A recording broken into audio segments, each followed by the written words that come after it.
توبہ کے کچھ شرائط. توبہ تو قبول ہوگی، آپ کی مانگی ہوئی استغفار توبہ ضرور انشاءاللہ اللہ قبول فرمائیں گے، لیکن کچھ توبہ کے شرائط ہیں. سب سے پہلی شرط، توبہ کرتے وقت اللہ کی رحمت پہ امید ہو. اللہ بس تو ہی تو ہے معاف کرنے والا، تیرے سوا کوئی نہیں. پروردگار عالم کی رحمت پہ امید. نمبر 2،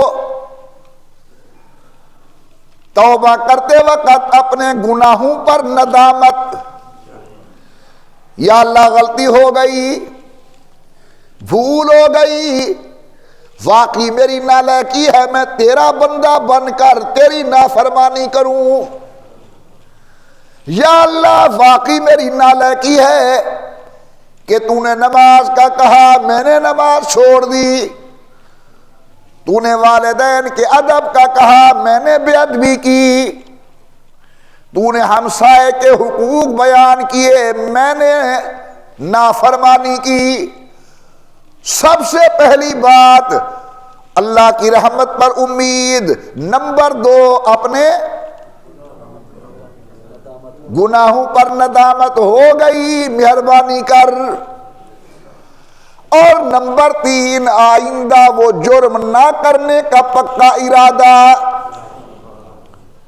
یا اللہ میں پھر نماز نہیں چھوڑوں گا، پھر زنا نہیں کروں گا، پھر آوارگی نہیں کروں گا.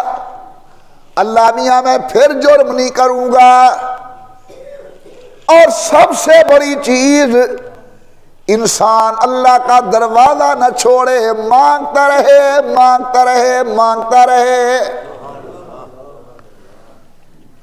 غالباً ابو داؤد شریف کی روایت ہے کہ انسان اللہ کی دربار میں مانگتا ہے، دعا کی قبولیت کا ٹائم بالکل قریب آ جاتا ہے کہ شیطان اس کے دل میں وہم ڈالتا ہے دعائیں تو قبول نہیں ہوتی، چھوڑ، کیا تو دعائیں مانگ رہا ہے.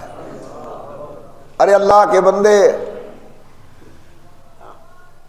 انبیاء کے واقعات تو پڑھ،